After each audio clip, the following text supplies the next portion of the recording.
Minority Report. I knew you were going to say that.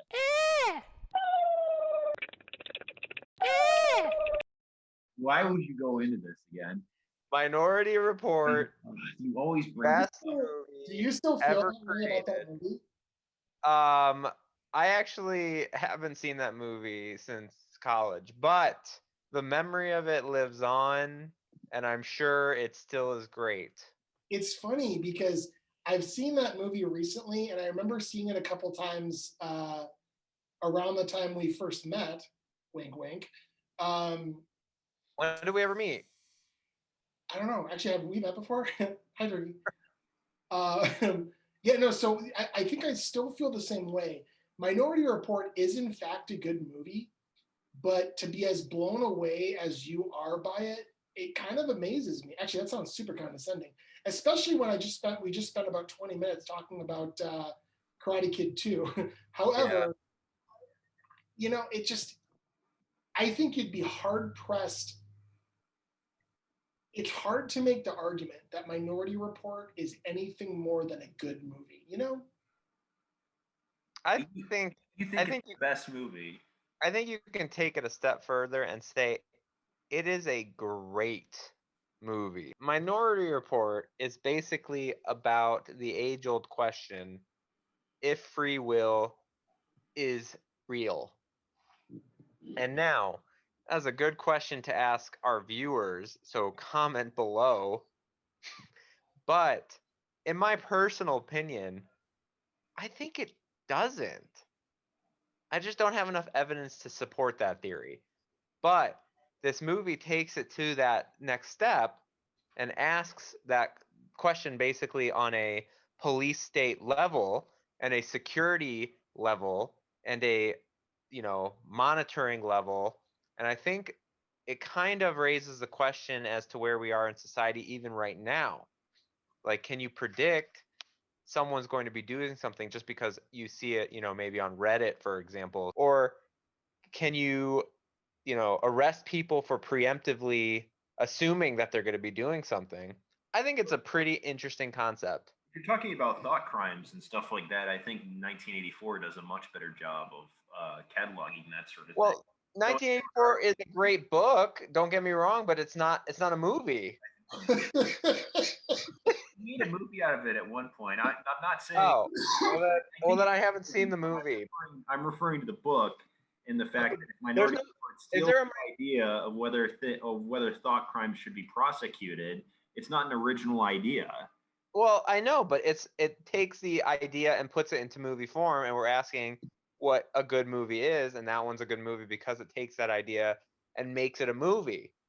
If you take 1984 and make it a movie, which maybe they did, I just didn't see it. I thought they did at some point. But initially, it's a book, and so 1984 is one of the best books of all time. But we're not talking about books; we're talking about movies. And here's where you get home.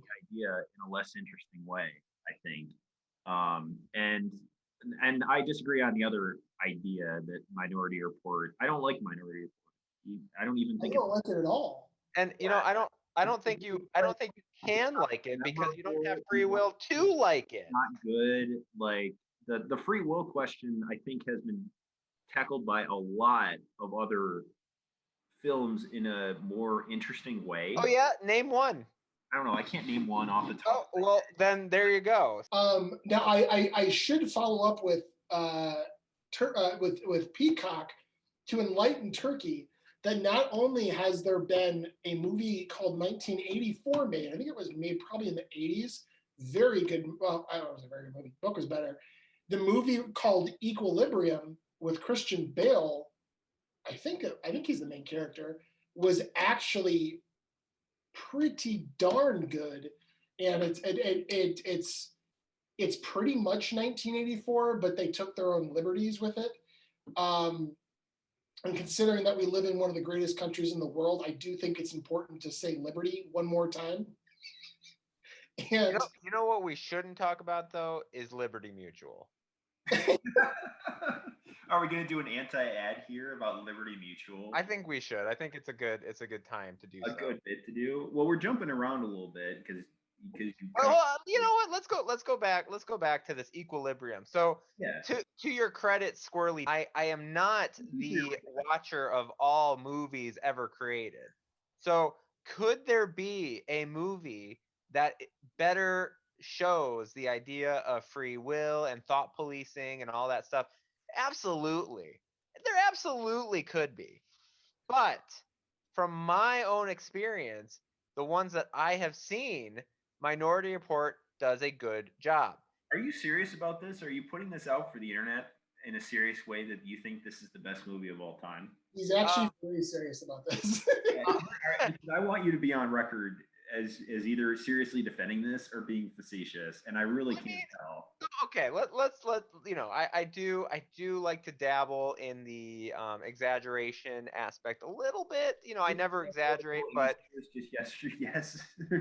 what'd you say? Sorry, I'm sorry, you cut me off. What did you say? No political answers, just are you being facetious or are you not being facetious? Seeing how I never exaggerate, I would say, no, this movie, you know, I'm sure there are better movies out there, but it is a good movie. I do like it. Okay, because I wanted to know if it was the best movie out there. Well, it's hard for me to say because I haven't been watching a lot of movies, but in terms of impact, that one will stick with me. Wasn't there one movie? It had to be similar to Minority Report, but didn't it have who played Captain Jack Sparrow in Pirates of the Caribbean? Johnny Depp. I think Michael Bolton. I agree, but I think Johnny Depp was in the latest version. And wasn't there an old movie where Johnny Depp came from Cleveland and moved out west? It's something about a man. What's that called again? Was he alive or was he not I think alive? he was deceased. So what did we think? What do we think the movie's called? Man, that one. I think it might have been called Unalive. Yeah, it's something like Part of the Man, I believe. Yeah. Yeah. I would go so far as to say that movie single-handedly changed my life. I honestly think Dead Man. I do need to watch that again, just only because of the person who recommended it. I would say I give that person enough respect to give it another shot. But that might have been the worst movie I've ever seen in my entire life. There are strong competitors though, because have you ever seen The Happening? No, you need to watch The Happening because it's Nicolas Cage. Wait, no, that's not Nicolas Cage. Sorry, I'm thinking of Knowing. Was that what? No, it wasn't Joaquin. Who was in that? I don't. Oh yeah. That's what's his name? What's his name again? Mark Wahlberg. Yeah, and then you know what else was awful was oh, it's so bad I can't even remember it. It was like the cure for wellness, I think it was. That may have been one of the worst movies I've ever seen. I've never. What's that movie about and who's in it? I don't even remember it. I forget. I'm really bad at remembering who's in what, but it basically is this movie about this big city. I think he was a lawyer and he was like super stressed out, and then he went to like the Swiss Alps and like went to this. I'm really butchering this, but he went to this like faraway place, and he went in the mountains and he went to this little like rehab center that basically was like all about relaxation. But then it like, you know, and I kind of got what they were going for, but then it turned into this like really weird sci-fi, didn't make any sense. They were like injecting people with poison, and then it turned into like the person who ran the whole thing was like actually this demon who like sucked up everyone's energy, and they had to defeat him.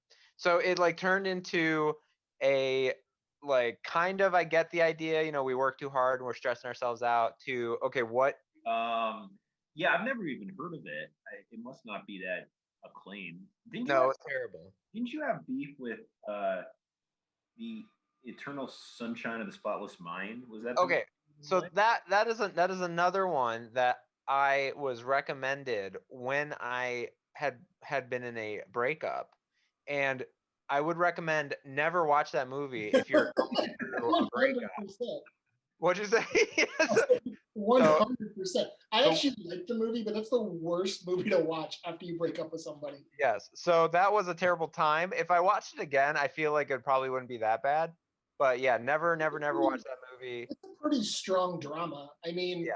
what is the term for those movies? So you've got comedies, you've got rom-coms, you've got dramas, you've got even romantic dramas.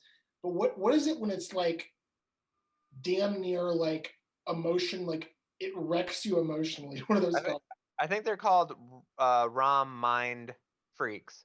Rom Rex. Got it. ROM Rex. No, I know there's a term for it. No, I know there is. I can't think of it. It's like It's like more suspenseful. It's more. I don't know. it's like something that is so depressing but engaging at the same time that it leaves you kind of emotionally drained. It's like I think they're called soul crushers. Yeah. yeah, it's like a soul crushing movie. I don't know how to Yeah, I describe think they're called Jawbreakers. Yeah.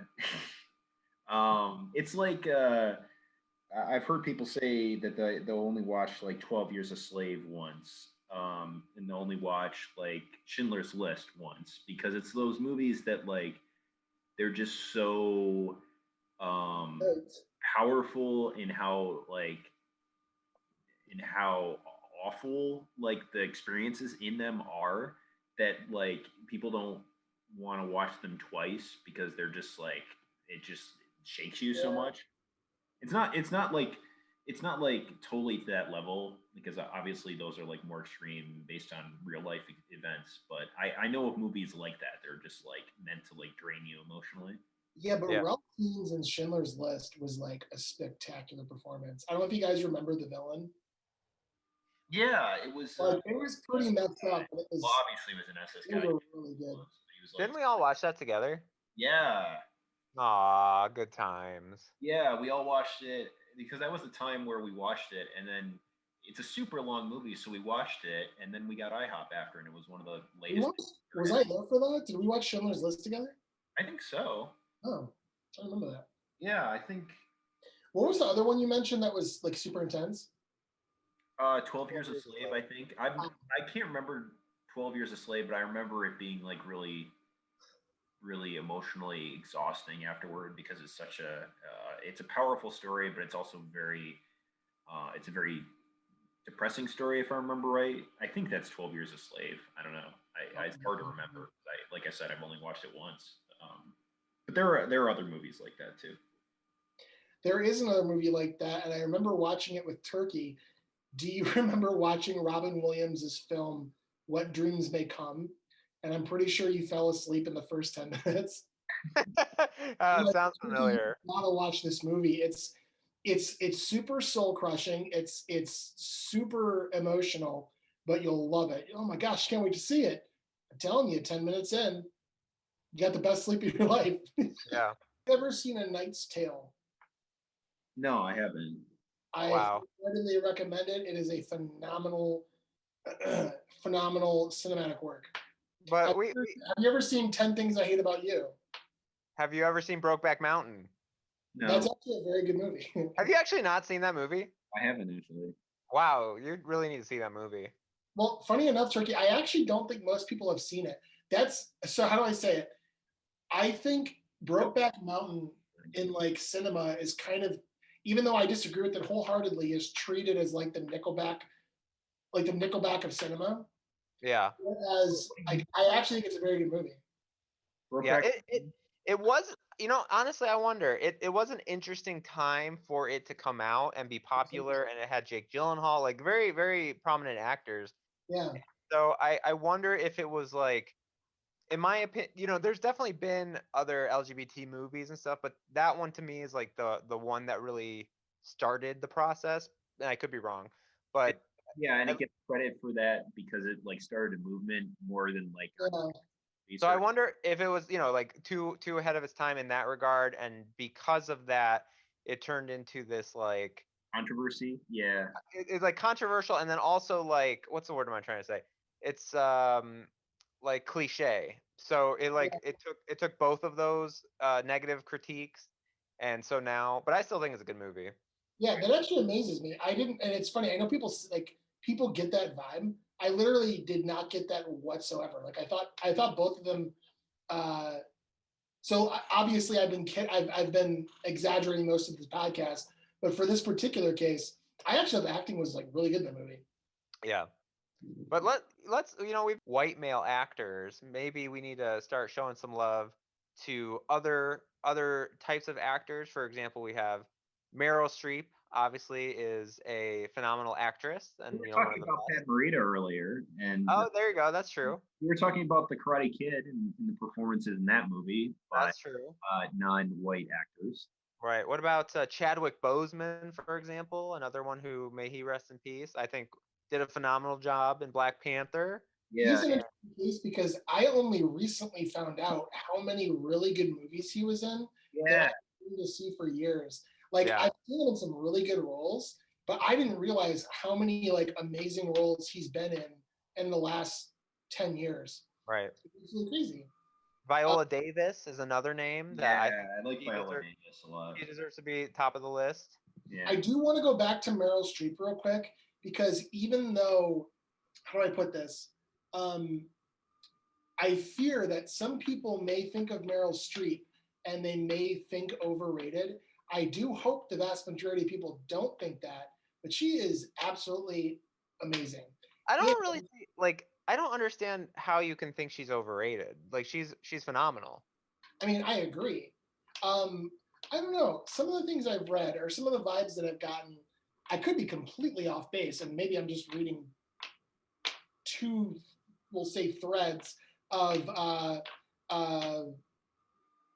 commentary on this goddess, but she, I don't know. I get the impression that, and maybe I'm using the wrong choice of words, but I get the impression that some people may not be as impressed with her as they should because she's absolutely amazing. And I just want to point out that her contribution to the Mamma Mia movies was some of my absolute favorite acting I've ever witnessed in my life. You know what Meryl Streep and Tom Hanks in some ways are comparable because they're very steady actors who have been going for a while and are underappreciated because of that. That is such an interesting comparison. you think Tom Hanks is underappreciated? I think prior to his last couple films, I actually think he was. I think considering the amount of good films he's put together, and he's never been the guy. I mean, I guess at times with like Toy Story and stuff like that, maybe he's been considered like the biggest actor in Hollywood. But I know he's like A-list, but he's never been like how Robert Downey Jr. was when Iron Man came out. Like I never remember Tom Hanks being like top of the Hollywood list. Just because I think he's very consistent. He's been around for a while, and he hasn't because people like those breakout moments. They like breakout roles, the Christoph Waltzes and the. I don't understand. I think so. People actually loved, and I agree with this. People loved him in Saving Private Ryan. I don't know why he did not get just as much of that. Wrong choice of words, but like you mentioned, like not flare effect, but like people weren't blown away by him. I thought his performance in Saving Private Ryan was like absolutely amazing. If our audience can't tell, I'm a major cinephile. This whole podcast is major cinephile. This is 100%. We had to make a Lonely Island reference because I think we were talking about it before the podcast. Right. Yeah, no, Saving Private Ryan is one of my absolute favorite World War II movies, and if I had to watch that on Minority Report, I would definitely watch Saving Private Ryan. I will say another one. I guess if we're gonna be talking about like underrated, what do you think about Leonardo DiCaprio? Is he? Oh, I was just thinking the exact same conversation on what to think of Leonardo DiCaprio, and I don't think I've ever gotten that vibe from people though. Like I feel like everybody thinks he's amazing. Yeah, from an awards perspective though, I mean he's only won Best Actor one time. Yeah, so that's the thing is he doesn't want. It was for The Revenant. That you're right. You're absolutely right. I think he's always been since Titanic like an A-list actor. So I think sometimes he falls into the underrated thing like Tom Hanks does, but the difference was before he won an award, everyone knew him as the guy who didn't get that award, but they thought he did have. So that kind of gave him some hype behind it because it felt like he was like an underdog, which he's been in A-list movies the whole time, and he occasionally I think bursts out with movies. And I think he's a steady actor. I think it's just like his breakout was in Titanic, if anything. So he had a breakout and then kind of has stayed the same. But I don't remember enough about Titanic to be able to say like how that compared to like his attention on other movies that he's done that have been good recently. So I don't know really what to think of him outside of I that. mean, his I have movie, to like, ask, I haven't even seen The Revenant, but like Wolf of Wall Street, Inception. He was in Django Unchained. He was in Catch Me If You Can. He was in oh, that's amazing. Shutter Island, Aviator, like The Great Gatsby. I mean, come on, he's been in a million different things. Like, Okay, Yeah, well, he's been in a lot of movies. I like The Revenant. I wasn't blown away with like, I guess the plot of the movie itself, but I Yeah. thought Tom Hardy were like, I still haven't seen it. Yeah, I think Tom Hardy was better in that than Leonardo DiCaprio.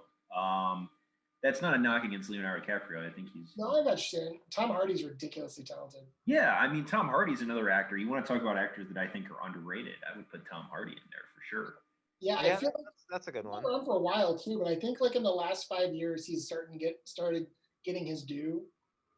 Did I Yeah. use that correctly? But I look at like even I think this is a good parallel because we were talking about Heath Ledger earlier, and Heath Ledger obviously cast an enormous shadow over the whole Batman series, and I would argue superhero movies in general now, less Marvel, but definitely the DC ones, because it was so successful and it was just the peak of it, and he was the star performer in that movie. There were other good performances in the movie, and the movie itself is fantastic, but he absolutely stole the show.